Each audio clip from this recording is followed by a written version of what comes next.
saving money is pointless now. There's just no point. We've gone through a recession, we've gone through a pandemic, we've gone through heavy inflation, home prices are going up, so what's the point? Many of you are just saying, nope, we're just gonna live for the here and now. So in today's video, we are going to be talking about why some Gen Z and millennials are throwing in the towel, and maybe we should too.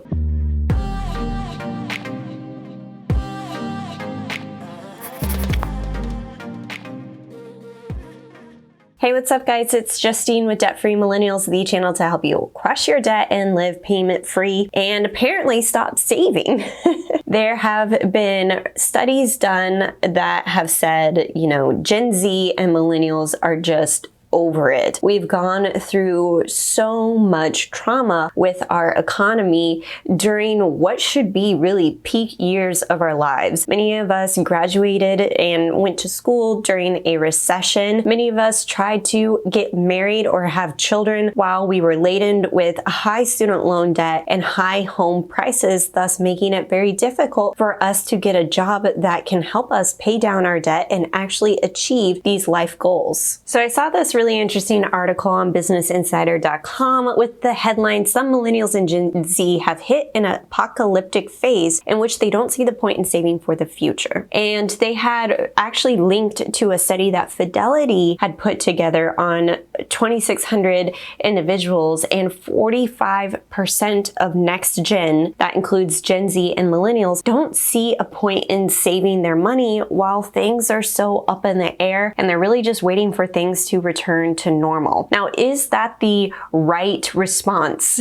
in a time like this where things are so just chaotic and we're not really sure when the economy is going to stabilize? Now, I think in order to dive into why this is happening, we need to take a look at a timeline of what we went through as Gen Z and millennials and then compare that to our parents. Let's start with 2008 when we experienced the housing market crash, and we also saw the beginnings of a very bad recession. Now, I don't know about you, but back in 2008, I was attending college as a freshman and things were looking a little scary. My mom got laid off from her job and college expenses were increasing. And so there were a lot of things that were happening at that point, and many of you were also maybe just graduating college and trying to find a job. I do remember 4 years later when I graduated in 2011, the only type of job that I was able to lock down was an internship making $10 an hour. Now let's fast forward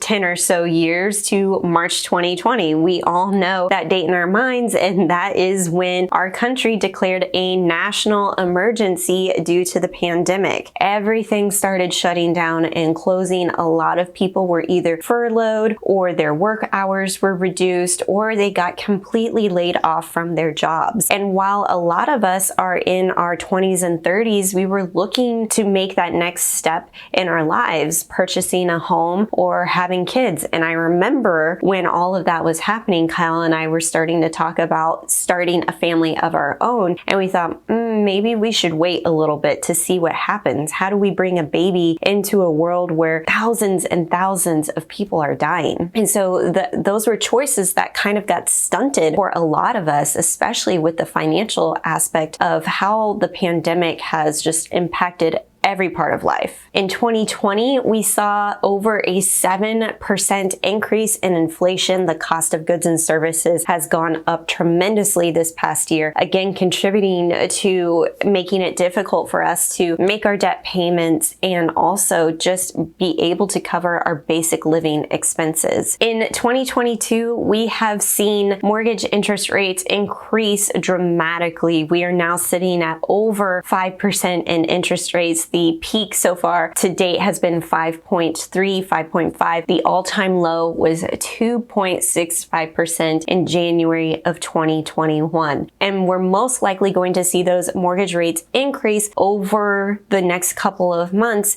as the Federal Reserve is increasing the interest rate several more times this year. Okay, so we've gone through all of this. How does that compare to our parents' generation? So I'm looking particularly at baby boomers who were in their 20s and 30s around the early 80s, around the 80s, to see exactly what kind of prices they were experiencing at our age. Let's take a look. All right, I found this awesome chart from visualcapitalist.com, the rising cost of college. So let's look specifically at college tuition in the US. So you can see here in the 80s, wow, pretty low in percentage change compared to the consumer price index inflation. So obviously with inflation naturally over time with our economy, this is kind of a healthy, stable line that just continues to increase. Compare that to college tuition inflation.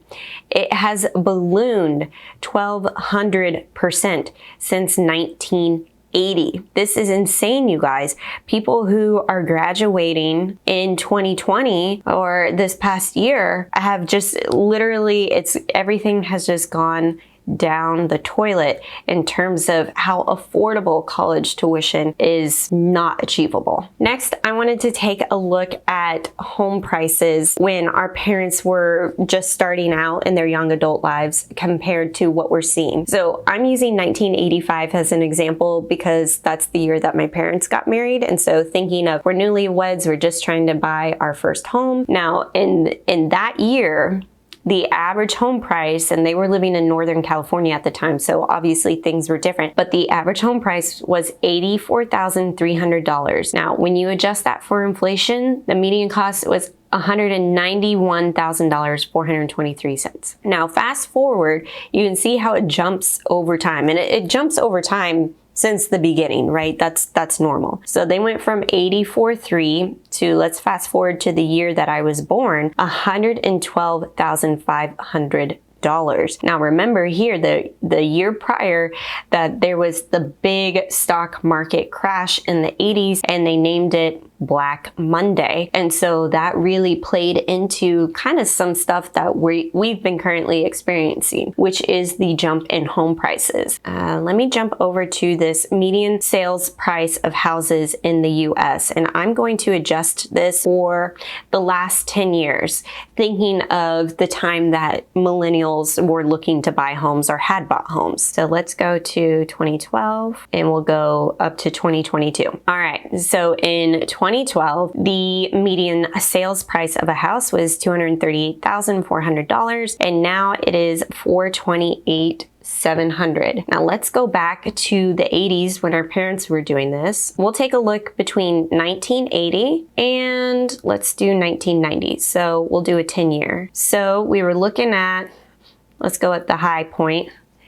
It jumped up to $126,800. The start of the 80s, it was $63,700. Along with high house prices and student loan debt, we are also seeing the burden of credit card debt and car loans really impacting our generation. Now, the average credit card debt between Gen Z and millennials, they are currently carrying a balance of between $3,600 and $5,900 on their credit cards. Also, they're owing somewhere between $13,000 to $16,000 in car loans.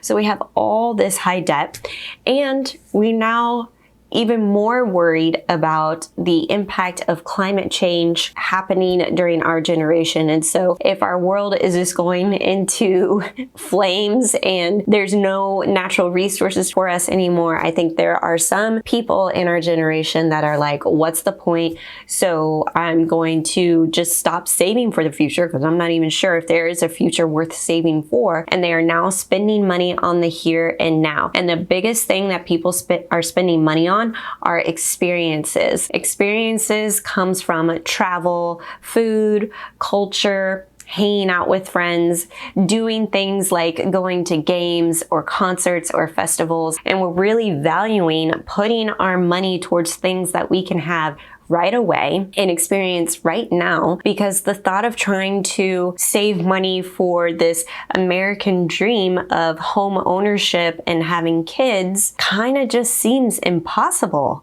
at the moment. The way that I see it is that joy may be found temporarily in the things that you are spending money on, but don't let it rob future you of those same experiences. It's all a balance. And if you can still look forward and still be optimistic that you are going to have a secure financial future, if you play your part right now, then you can also find those experiences in the present. So I think for me, I'm still putting away money for a down payment because I still want that to be a reality for my future. I think for us, that reality may be farther than what our parents were able to achieve in their day when they were in their 30s. So I'm 33, I'm going to be 34 this year, and I still have not ever purchased a home. And that may be true for a lot of us who are in similar situations, and that may be even more true for Gen Z. In the comments, I'd love to know, how have your spending habits changed since the pandemic, or have they stayed the same? I know for me that our savings towards a down payment has gone down drastically, but we also had recently had a baby, so childcare expenses came into the mix for us. So I'd love to know if things are changing for you. For me, I'm still definitely saving money for our future, but I'm not gonna lie, spending money on things that bring me joy and on experiences sounds kind of nice. If you like this video, be sure to give it a thumbs up. Don't forget to subscribe, and I'll catch you in the next one.